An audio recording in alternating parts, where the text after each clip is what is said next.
이사야 14장 3절부터 20절까지 말씀 보도록 하겠습니다.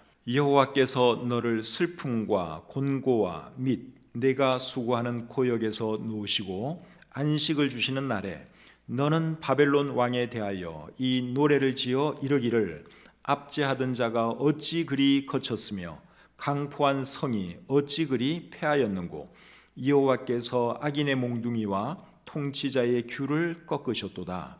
그들이 분내어 여러 민족을 치되 치기를 마지 아니하였고 노하여 열방을 억압하여도 그 억압을 막을 자 없었더니 이제는 온 땅이 조용하고 평온하니 무리가 소리 높여 노래하는도다.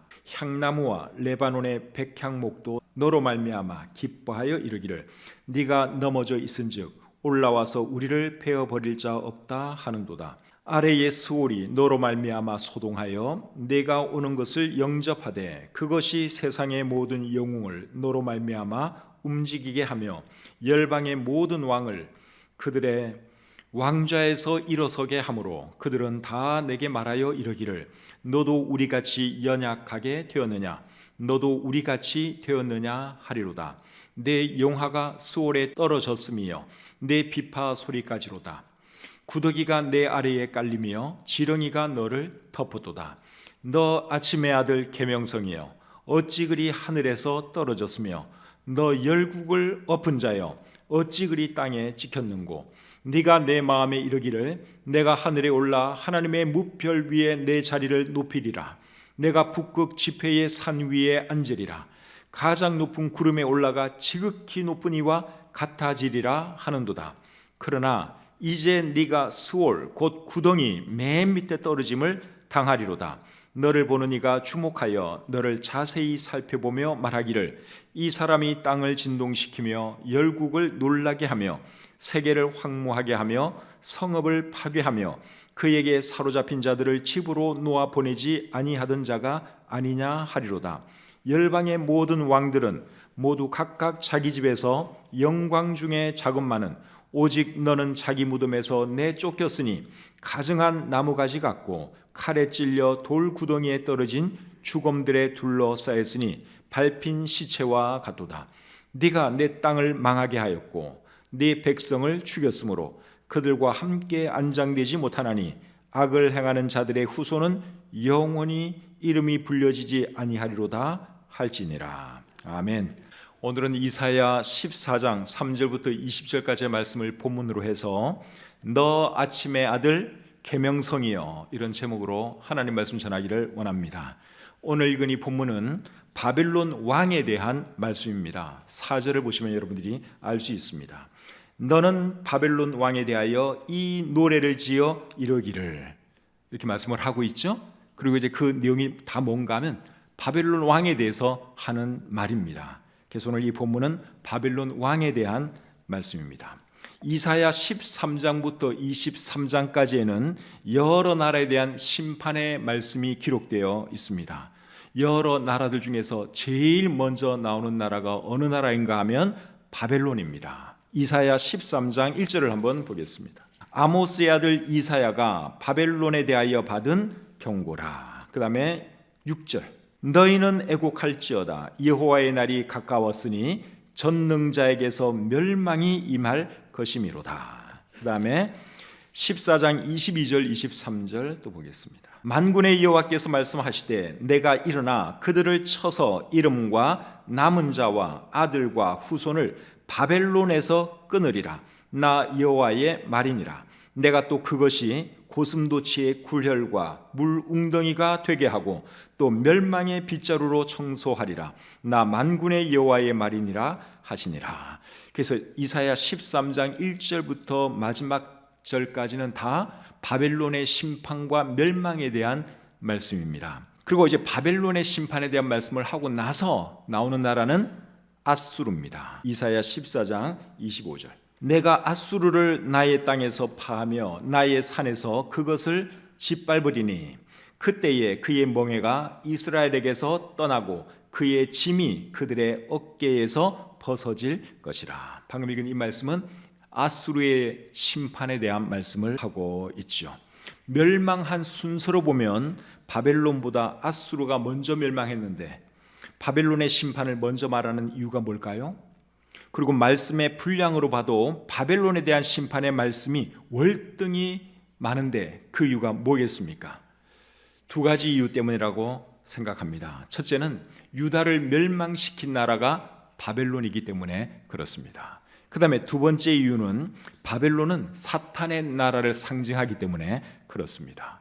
요한계시록 14장 8절 말씀을 한번 보겠습니다. 또 다른 천사 곧 둘째가 그 뒤를 따라 말하되 무너졌도다 무너졌도다 큰 성 바벨론이요 모든 나라에게 그의 음행으로 말미암아 진노의 포도주를 먹이던 자로다 하더라. 바벨론에 대한 말씀이 여기에 기록되어 있죠. 그 다음에 요한계시록 17장 5절 보겠습니다.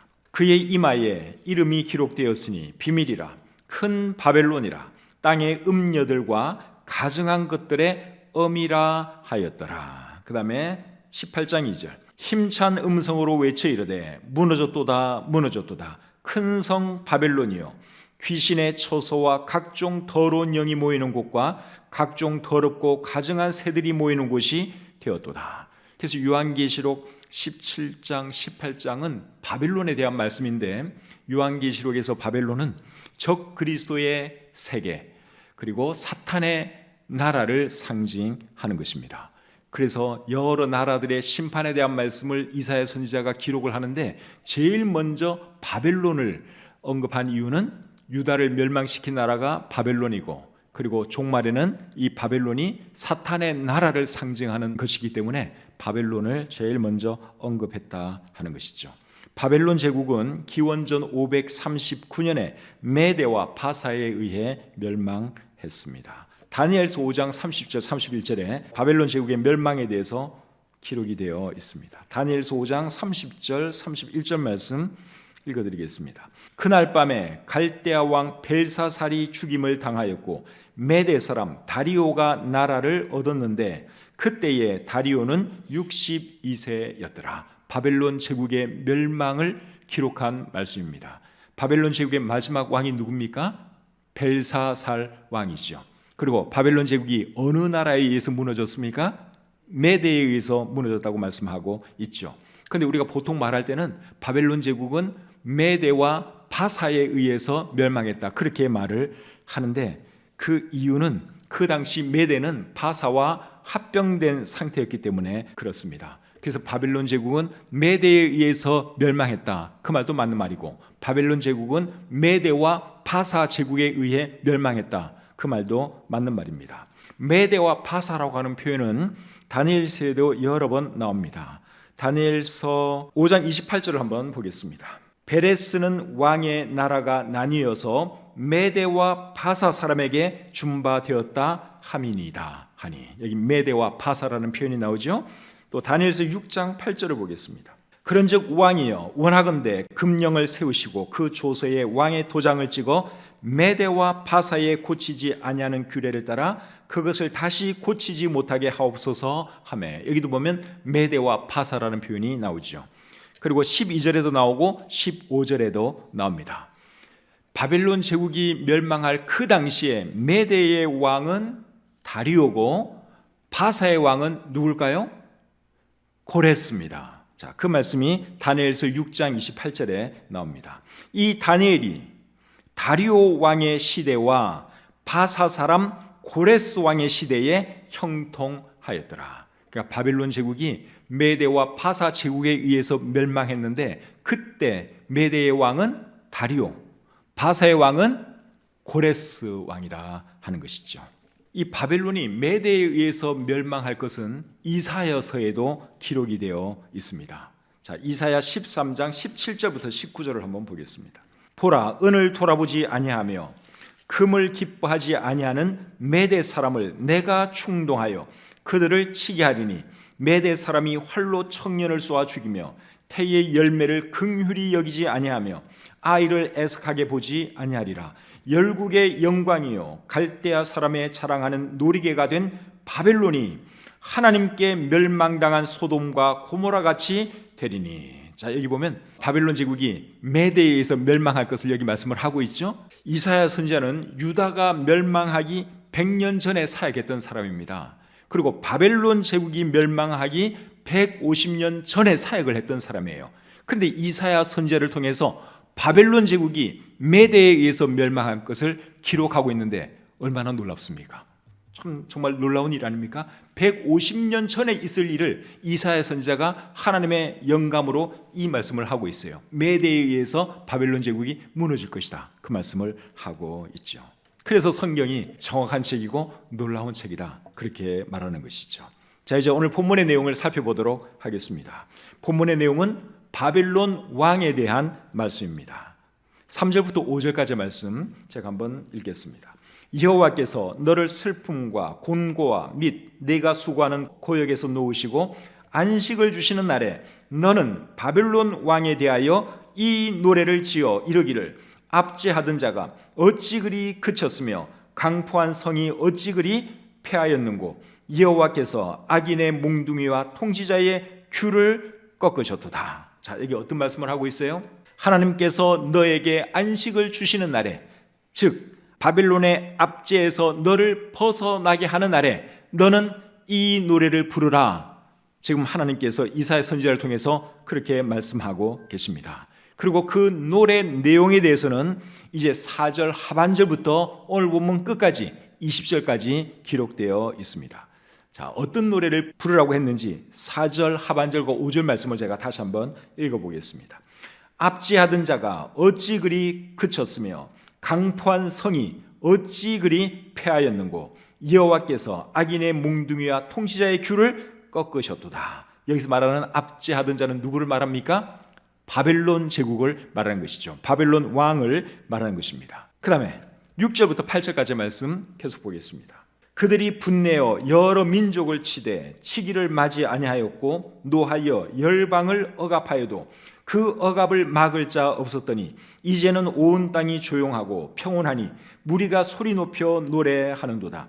향나무와 레바논의 백향목도 너로 말미암아 기뻐하여 이르기를 내가 넘어져 있은즉 올라와서 우리를 베어버릴 자 없다 하는도다. 자, 이번에는 어떤 말씀을 하고 있어요? 바벨론이 멸망하니까 사람들이 좋아하고 심지어 향나무와 레바논의 백향목까지도 좋아한다 하는 말씀을 하고 있죠. 바벨론 사람들이 그 향나무, 백향목 이런 좋은 나무들을 얼마나 많이 베어갔으면 그런 나무들까지도 바벨론의 멸망을 기뻐한다, 좋아한다 그렇게 말을 하겠습니까? 그 다음에 9절부터 11절 계속 보겠습니다. 아래의 스올이 너로 말미암아 소동하여 네가 오는 것을 영접하되 그것이 세상의 모든 영웅을 너로 말미암아 움직이게 하며 열방의 모든 왕을 그들의 왕좌에서 일어서게 하므로 그들은 다 내게 말하여 이르기를 너도 우리같이 연약하게 되었느냐 너도 우리같이 되었느냐 하리로다. 내 영화가 스올에 떨어졌으며 내 비파 소리까지로다. 구더기가 내 아래에 깔림이여 지렁이가 너를 덮도다. 자, 이번에는 어떤 말씀을 하고 있어요? 바벨론이 멸망하니까 스올이 바벨론 왕을 영접할 준비를 하고 있다. 그런 말씀을 하고 있습니다. 스올은 무덤, 음부, 지옥 그런 뜻입니다. 9절부터 11절까지 말씀을 표준 세번역 성경으로 제가 다시 한번 읽어드리겠습니다.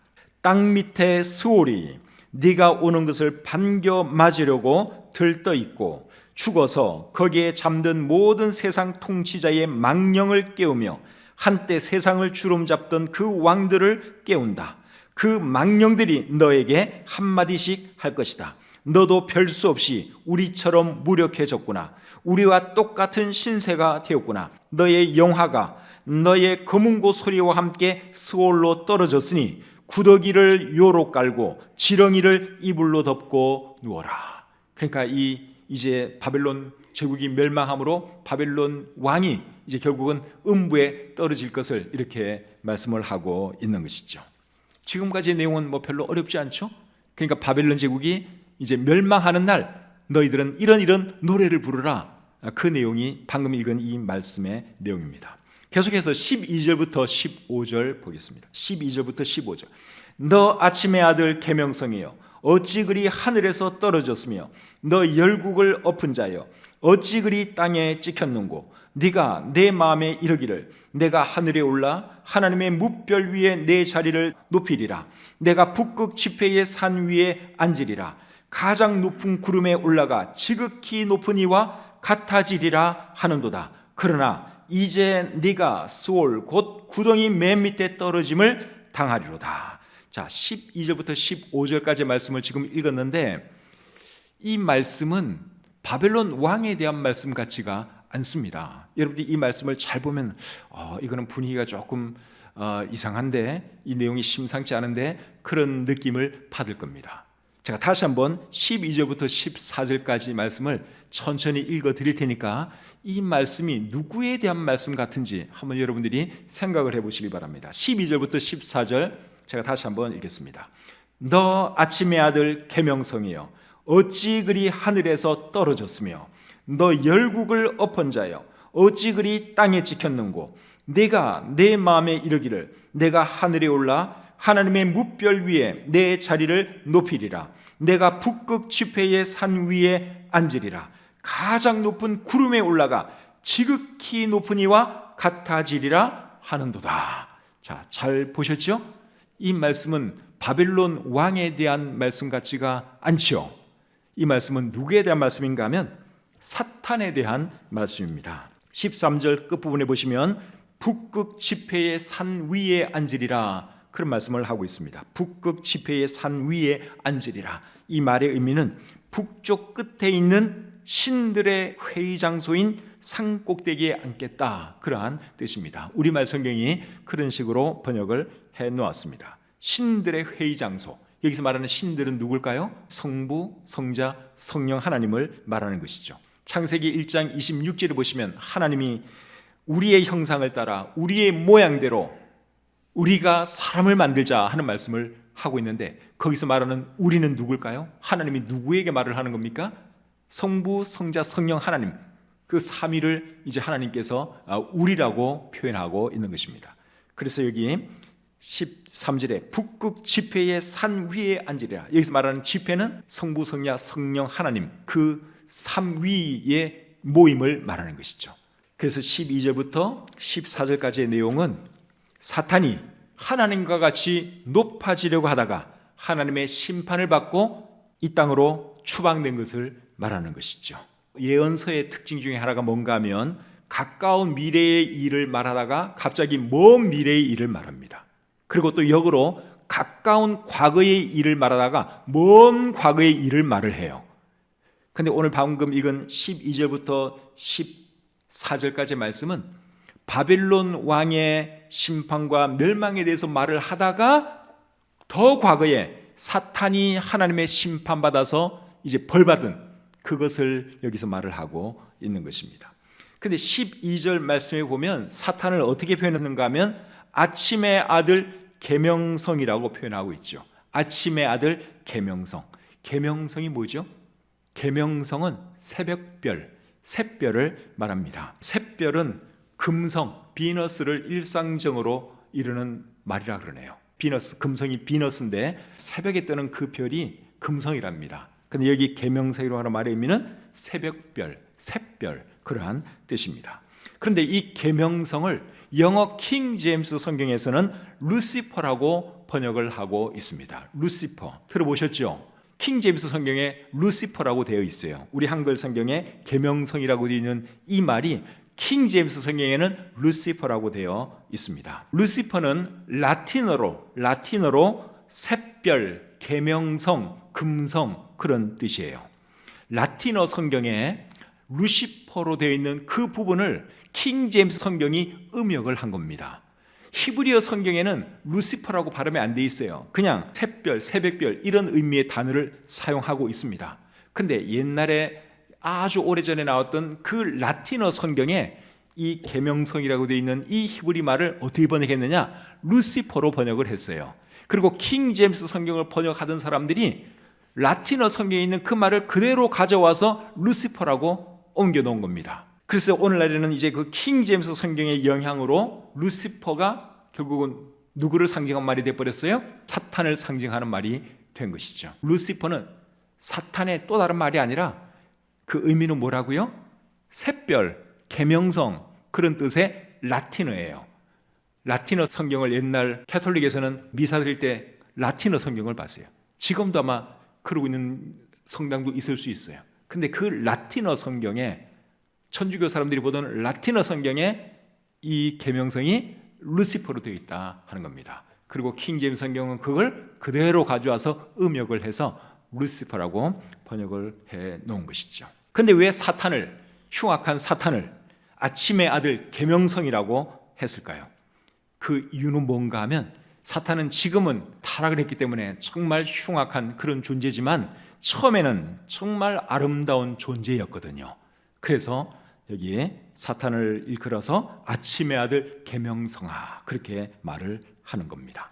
에스겔서 28장 11절부터 17절 말씀을 보겠습니다. 에스겔서 28장 11절부터 17절까지 말씀은 대단히 중요한 말씀이에요. 한번 잘 들어보시길 바랍니다.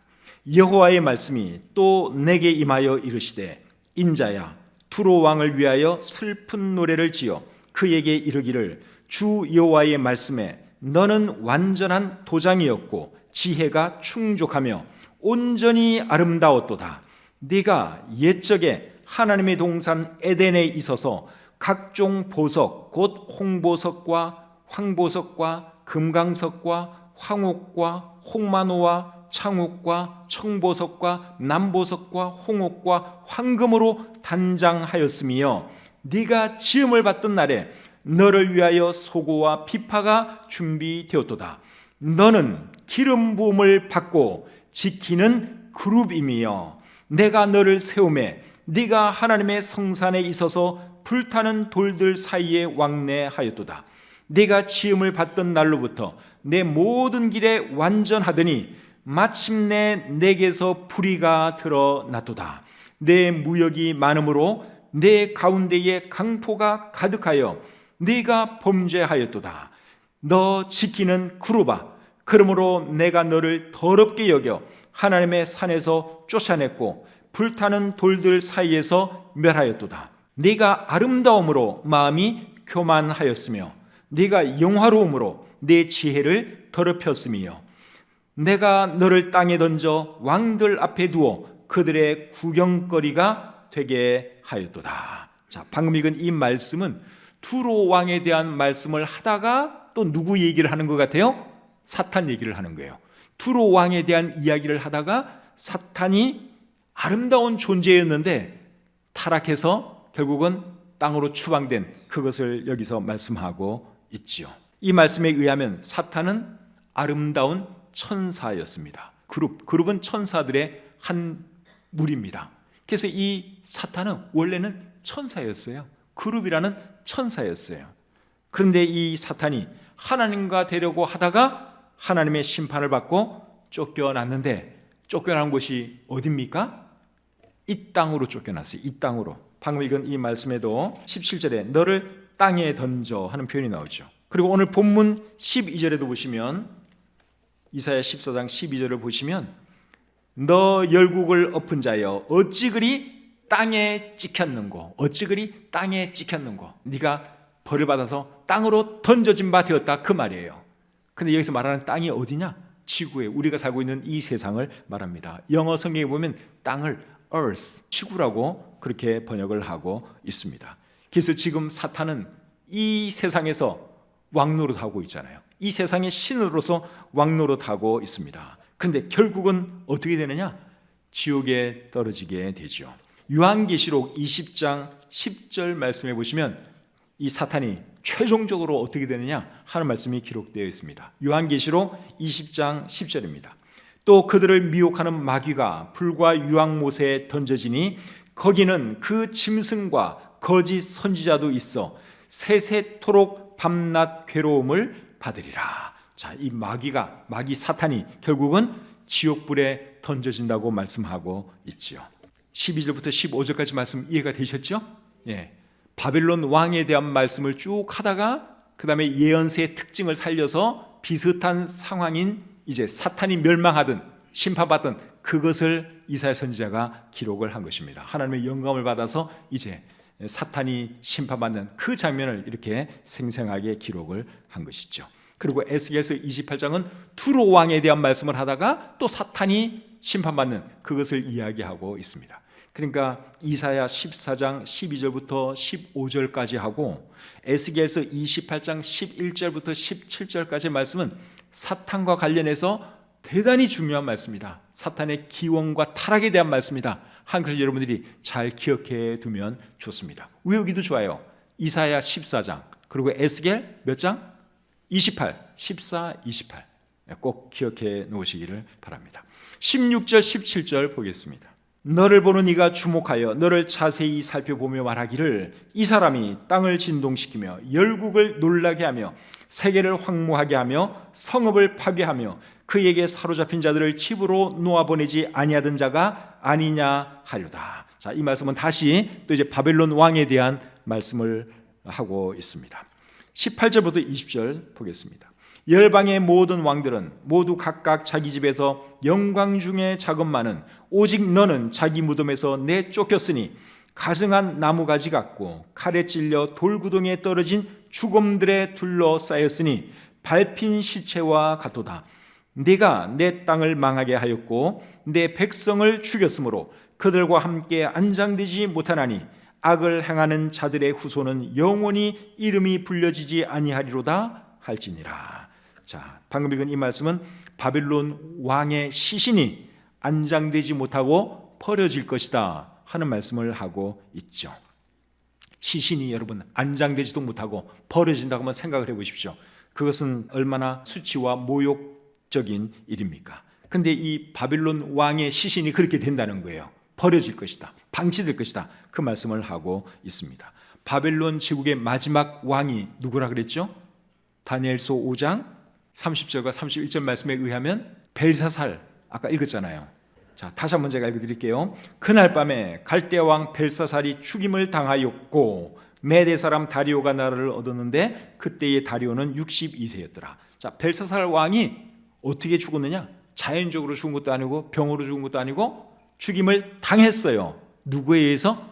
메대 사람들에 의해서 죽임을 당했죠. 메대 군인들이 습격을 해서 공격을 해서 그 벨사살 왕을 죽인 것입니다. 그런데 메대 사람들에 대해서는 우리가 아까 읽었어요. 이사야 13장 17절 18절 다시 한번 보겠습니다. 보라, 은을 돌아보지 아니하며 금을 기뻐하지 아니하는 메대 사람을 내가 충동하여 그들을 치게 하리니 메대 사람이 활로 청년을 쏘아 죽이며 태의 열매를 긍휼히 여기지 아니하며 아이를 애석하게 보지 아니하리라. 그러니까 이 메대 사람들이 굉장히 잔인한 거죠. 청년이고 아이고 뭐 사정 봐주지 않아요. 근데 이 메대 사람들이 쳐들어와서 벨사살 왕을 죽였는데 죽이고 나서 어떻게 했을 것 같습니까? 고이 장사 지내줬을 것 같습니까? 아니겠죠? 시신을 아무데나 방치했겠죠.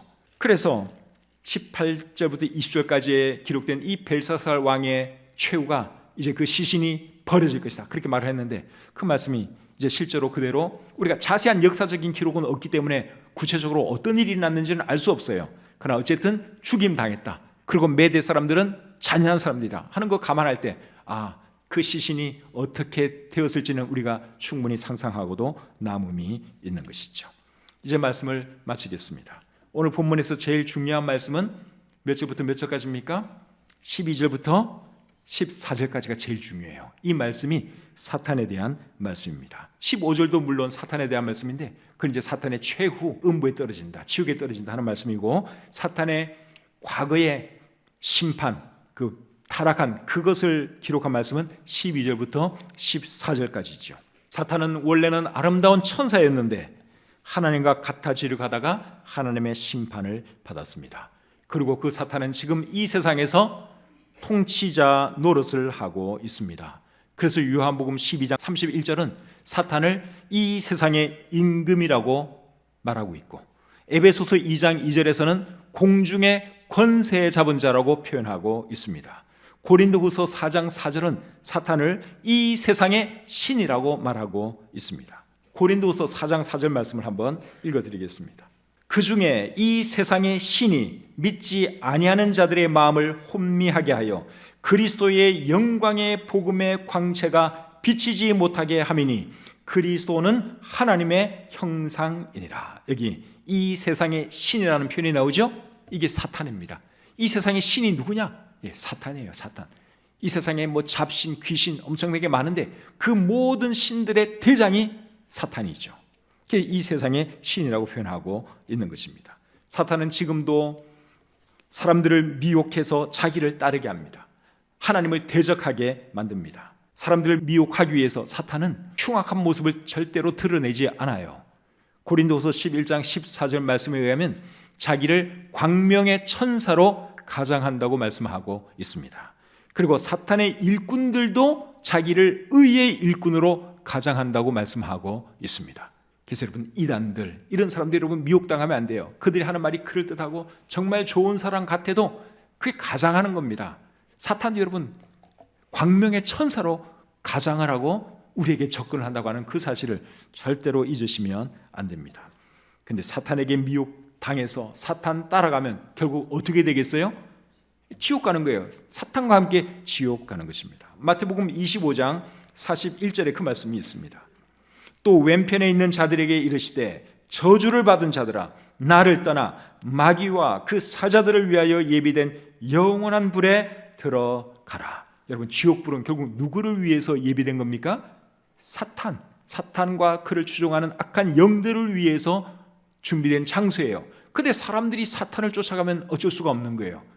그래서 어떤 사람들은 하나님은 어떻게 사람을 지옥에 보낼 수 있느냐? 하나님이 보내는 게 아니라 자기가 사탄 따라서 그냥 가는 거예요. 그래서 미혹당하면 그렇게 된다 하는 것이죠. 그래서 저와 여러분들은 절대로 사탄에게 미혹당하지 마시고 하나님 더 잘 섬기는 저와 여러분들이 되어야 할 줄 믿습니다.